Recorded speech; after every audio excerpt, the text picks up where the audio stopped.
Hi, I'm going to show you things you should do in college and things you should not do. Okay, so our first one is that you shouldn't cheat in college. Cheating is bad, no pun intended. But the first thing is um, a lot of colleges will kick you out if you are cheating. Um, Especially if it's plagiarism or cheating on a test. And other things that are cheating are using ChatGPT for writing your code. This is for STEM based majors, and don't share your code or you'll or they will find out and you will fail the class. So the next one is don't skip class. So if you skip class, you don't get the material in the class, and you have to look at the PowerPoints, and you won't understand what the professor told you in the PowerPoint. And that goes into doing the homework. It may not be a big part of your grade, but you'll need it. You'll need it to understand the material. So let's go to our first non-academic related one.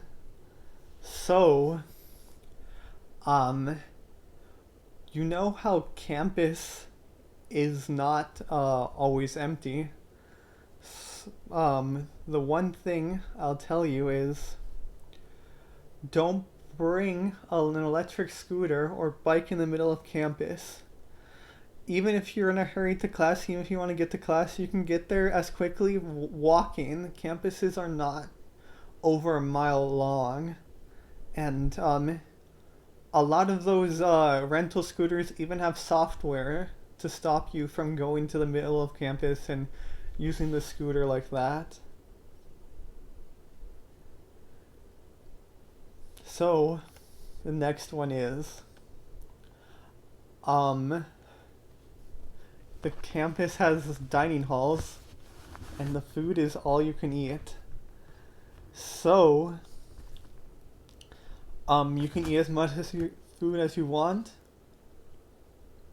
You will gain weight by doing that. If you're conscious about gaining weight and overeating, then uh, don't overeat.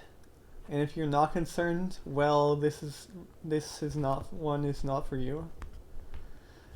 Um, don't expect the food to be good at the dining hall. It's most of the time it's food from Sodexo, and it's not like your high school cafeteria food, but it's usually food you'll just find in a normal dining hall. And depending on what school you go to, it may be good or maybe bad. But it's not something you'll just spit out of your mouth, but you will eat it because it's um, tasty. So um, you are you are already trapped into overeating if you're living on campus. But if you don't want that to happen to you, um, you can choose not to live on campus unless you have to, like you are from not from the area or the surrounding area is too expensive in rent to live on campus. And living on campus is not that nice if you have the option to live with your parents or live with someone who lives in that area, or you can just combine rent. And this is one thing that's also very circumstantial or no options. And Don't expect to make a lot of money working for a university campus organization, like working at the gym, working as a lifeguard, working at the dining hall. When I worked at the when I worked, I don't want to specify what I worked as. The minimum wage in my state is only $12, and I was paid $12.50 an hour for barely any hours, and I made almost no money. Like, the only thing, if I was um a student who um was forced into that job and to pay for that, guess what? You're not making enough to get anything, because the most you could make a week would be $1,000 by overworking.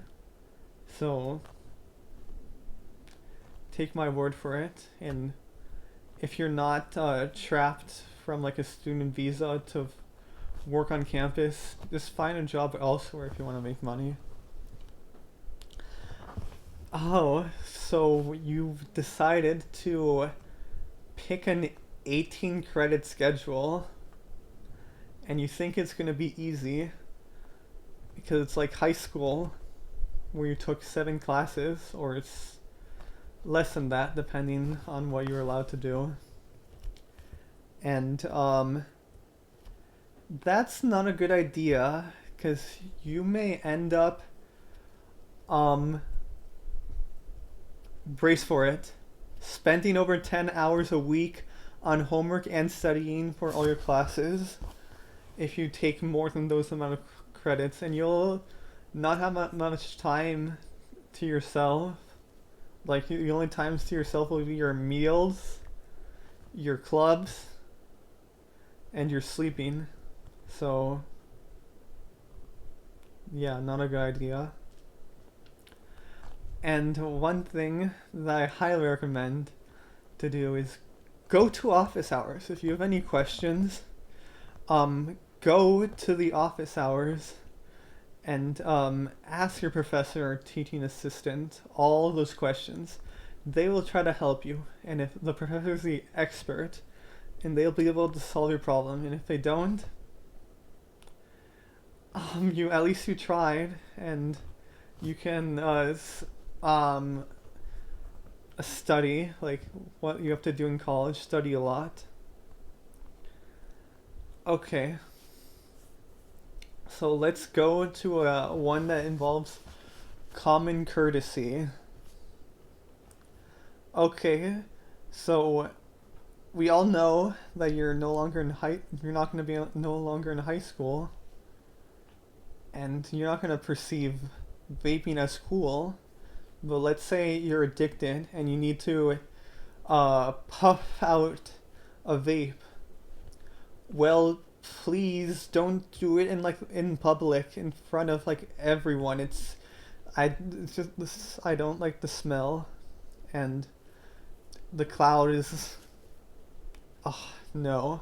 I just don't like to see people vaping, and it's just not.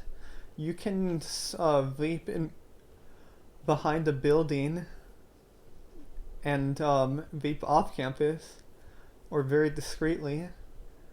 And please, if you need to vape, don't vape inside, because if you do that, the smell won't go away. And the next one goes to smoking. Of course, you wouldn't smoke inside because that's illegal. But please, I don't like the smell. Please don't smoke in the middle of campus. And people say, oh, I don't know anyone who smokes. People do smoke around that age. I've seen it. Here's one that's very serious. Don't bring a gun or leave any lethal weapon to campus. If you do that, you may put other people in danger. You may like hold it like concealed carry, But if a dangerous person takes it from you, it can be used against you. And this is not about any politics or anything at the moment. But if you get caught with a gun, you may get in serious trouble. And I highly recommend not bringing any lethal weapons and or any weapons in general. If you need to bring a pepper spray, some campuses don't allow it, and it's but bring it if you absolutely need it. And I've seen people bringing tasers, but taser that may be if you use that taser you may get in trouble. So um, just do it at your own discretion. Just don't bring a gun or any dangerous weapons. Okay, so this one is one of those things that's more if I'm looking out for you. Please don't drink in public. I don't care if your frat house is right next to campus and you're just finishing it. We live in the US of A, and it's illegal to drink in public, and also being drunk in public can get you arrested, but a lot of campuses pay a blind eye to being drunk. I've seen people, especially at a college town, one of those college that's like D1. People do drink in front of the stadium and in the main town, which probably is illegal to drink a Borg in on the outskirts of campus. But if you're in, it's okay if you're in the frat house or in a party or in your dorm, you can do whatever. But I don't endorse heavy drinking or drinking recklessly. So let's go back to a lighthearted one. I highly recommend joining student organizations or clubs like your fraternity. Not my first choice, but a church, a club, or even like a student organization. That's a way to know people. People are going to socialize there, and they'll be open to talking to you. That's what they are mainly for, and you don't have to be interested in the activity. Like in the case of like going to an astronomy club but not being like super into astronomy, you could talk to people there and learn a lot even about astronomy. But if you want to meet people, go to the clubs. And my next thing is college isn't high school. That's pretty obvious, but people won't understand it, and I like to bring that point up. You're not gonna know everyone. You're not gonna know your professors personally. Um, you're not gonna have a 7 class schedule, and you're not gonna be classes all the time. You're gonna have a lot of downtime, but you should take this more seriously, and study harder. And I found it's much harder academically college.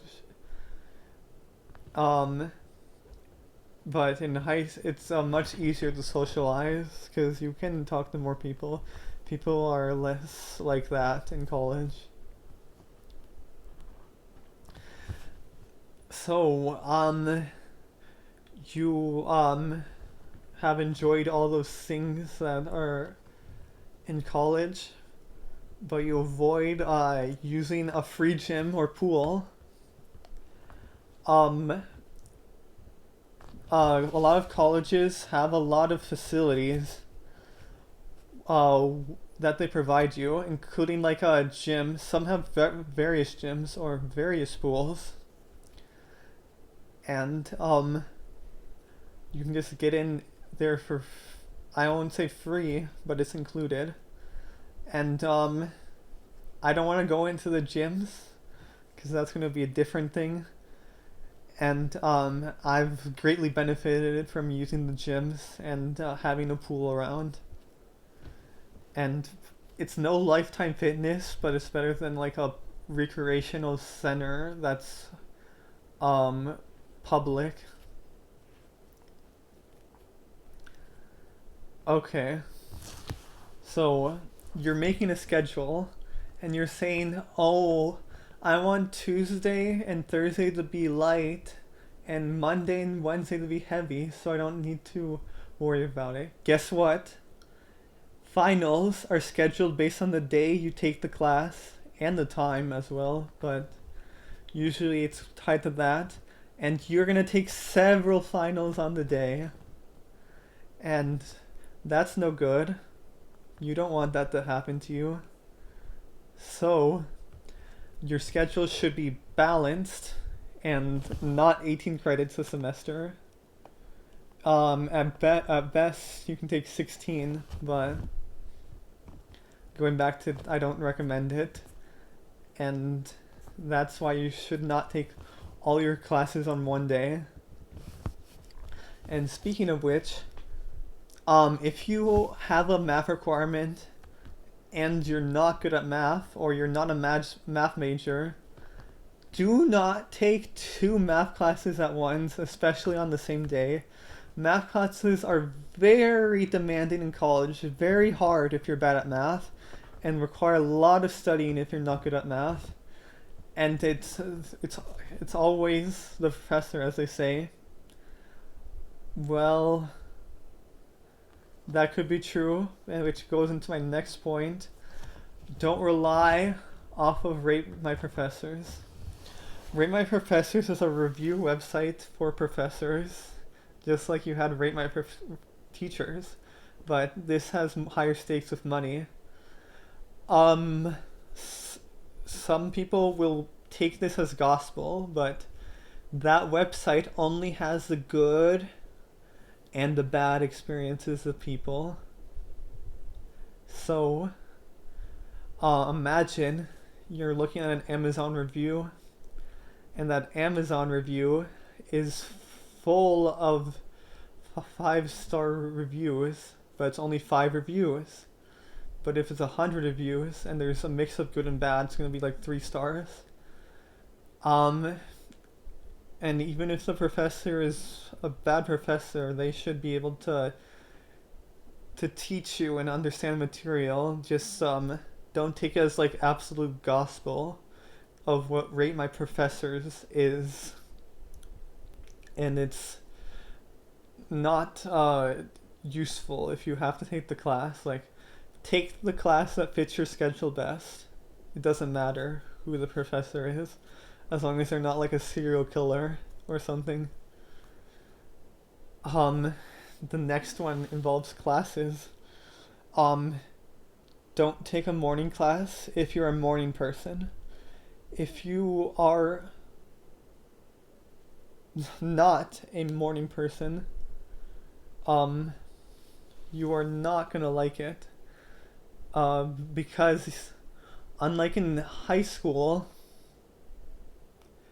you are not gonna wake up that early, especially if you have to get showered, dressed, and you are on campus. But if you're on campus, it's easier. But if you live off campus, let's say more than a mile away, and you're not a morning person and you don't wake up at like 6 in the morning to get to a 8 o'clock class, or let's say 7 o'clock class, that's gonna be very difficult because you are gonna have to wake up early.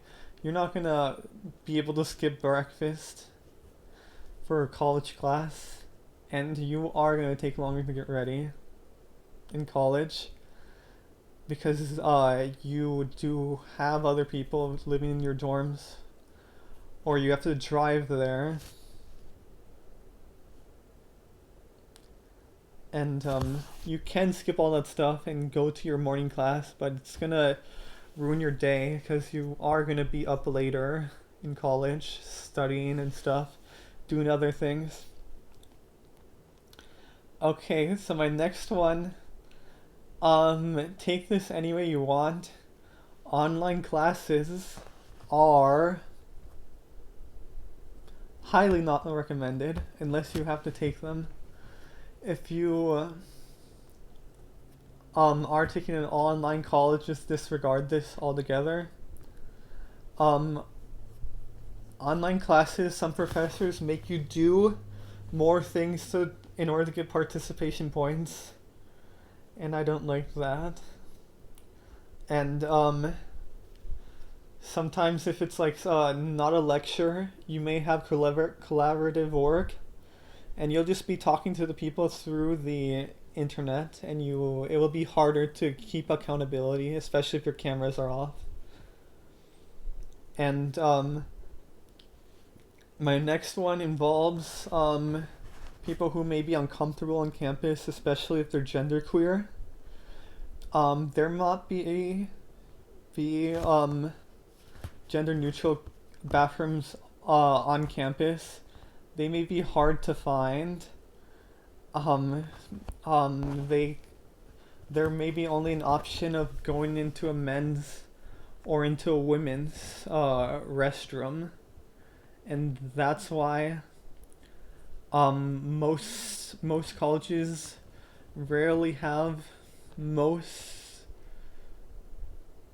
most of their gender neutral bathrooms in those like older buildings, and most of them are in like main buildings and they're hard to find.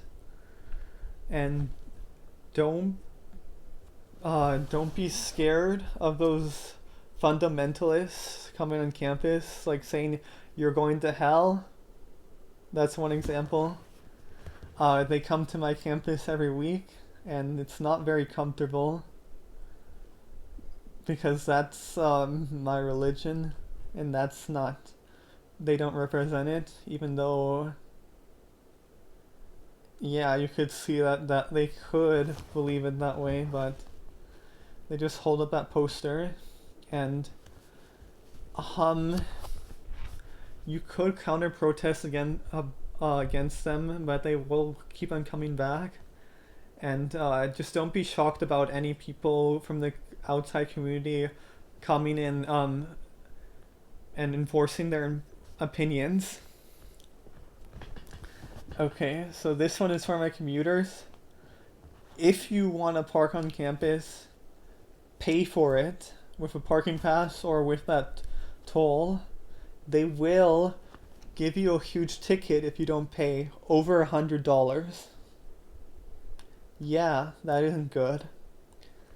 Okay, so I know that you may be like, oh, I could do this in high school, I prefer this in high school.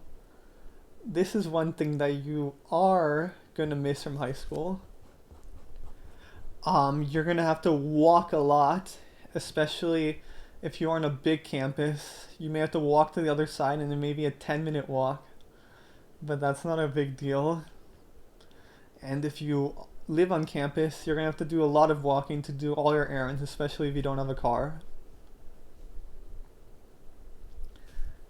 So, that's why you need to be able to endure walking on campus. Don't do your leg day on a day you expect to walk a lot. And walking will make you a better walker on campus, obviously. So, those are all of the reasons or advice I gave for future college speakers. I hope that helped you a lot, and you agree with some of the points. Like, if you're a rising freshman, you may be in camp in college and agree with these, or you may have graduated already, and you may have agreed with this too.